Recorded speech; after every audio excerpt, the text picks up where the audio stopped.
کچھ بھی پڑھ لو، کچھ بھی کر لو. ہاں یہ بات جو ہے نا کنویں کا مینڈک واق واقع کنویں کی طرف جاتا ہے. میری جو ہے نا آپ نے لاسوال سمندر بننا ہے. اگر آپ نے اس حقیقت کو مانا ہے اس تو تمام حروفوں کو تیاگنا پڑے گا، تمام نمبروں کو چھوڑنا پڑے گا، تمام گنتیوں کو چھوڑنا پڑے گا، تمام ہر چیز کو چھوڑنا پڑے گا، ہر چیز کو اور ایسی چیز کو ڈھونڈنا پڑے گا جسے آپ دھیان اتیت کہتے ہو، کہ اپنے دھیان کو بھی ختم کرنا پڑے گا. آپ نے یہی سمجھنا پڑے گا کہ میں کچھ نہیں، جو کچھ ہے وہی ہے. پھر آپ کو اس خیال میں جانا پڑے گا. پھر یہ حروف جو ہے یہ بھی ایک پاسے کی پرواز بھی ایسا ہی ہے، یہ اپنے جہانوں تک لے کے جاتے ہیں. اپنے ان کا ایک ایریا ہے، ان کا اثر ہے، اثر ہے.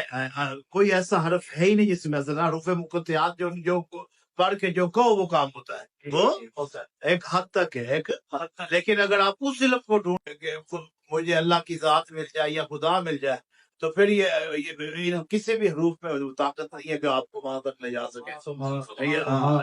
یا کسی میں وہ یہ طاقت نہیں ہے. بس آپ کو تلاش کرنی پڑے گی، تلاش اور سب سے پہلے خود میں ڈھونڈنا پڑے گا. اور صرف آپ کو اور نہیں، ہر انسان کو، ہر انسان اس بات سے پہلے عکس اول کو ڈھونڈو، اس نور کو ڈھونڈو، پھر حروف کی طرف ہم آئیں گے. پھر ہم کیونکہ لفظ بعد میں بنے ہیں، جیسے گنتیاں بھی بعد میں بنی ہیں، ہر چیز بعد میں بنی ہے. جو اللہ تعالیٰ کی تعداد سے پہلے تھی. اللہ تعالیٰ خیال کریں. ایسے قرآن پاک کی آیات ہے جو اس میں لکھا ہے وہ بھی آپ کے، وہ بھی وہی آپ کے. بائبل بھی تھی، توریت بھی تھی، ہر چیز تھی، پر کتابیں بھی بعد میں اتری ہے. اللہ تعالیٰ کی ذات ان سب سے پہلے وہی تھی.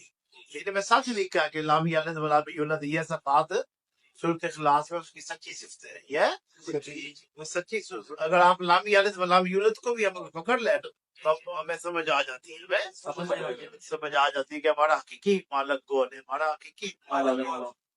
حضرت آدم کے ماں باپ نہیں تھے، حضرت آدم کے، لیکن وہ مٹی سے بنے. اس کا مطلب کوئی چیز تو اس سے پہلے تھی نا، جس سے وہ بنا. جو ہے بات کرنے والی ہے.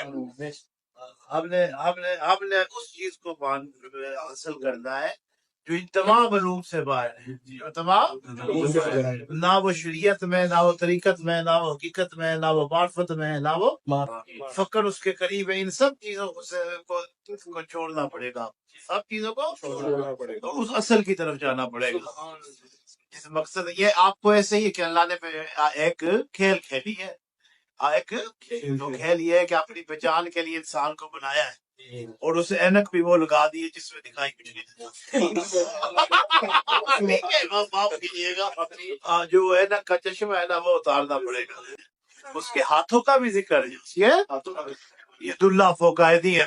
ید اللہ، میں نے اپنے 2 ہاتھوں سے آدم کو بنایا. اس کے ہاتھوں کا بھی قرآن میں ذکر ہے، لیکن وہ انسان کی طرح کے نہیں ہے، وہ انسان کی طرح کے نہیں ہے. اس کے ہاتھ، اس کا جسم ایسا نہیں ہے کہ کوئی انسان بیٹھا. جیسے کہہ لو جیسے آپ ایک بادشاہ تھا، پورا ملک اس کے ہاتھ میں تھا، یعنی اس کے قبضے میں تھا. اس کے اب یہ ظاہر نہیں پورا ملک ایک آدمی کے ہاتھ میں تھا، یعنی اس کے قبضے میں تھا، اس کے حکم میں تھا. اس کے یہاں مراد یہ ہے، یہاں مراد یہ ہے.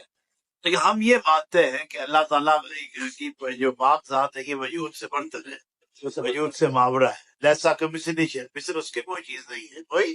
لیکن وجود کا بھی ہم انکار اس لیے نہیں کر سکتے کہ قرآن میں اس کا ذکر ہے، لیکن اس کی آنکھیں بھی ہیں، لیکن وہ مخلوق کی طرح نہیں ہے. جیسے کہ انسان کی آنکھیں ہوتی ہیں، جیسے کہ ایسی آنکھ نہیں ہے، وہ ایسا ہاتھ نہیں ہے جسے ہم دیکھ سکیں، جسے آپ مشاہدہ کر سکیں، جسے آپ وہ ایسا بالکل نہیں ہے انسانوں سے ملتا ہوا جیسے ہم ایک دوسرے کو دیکھ لیتے ہیں.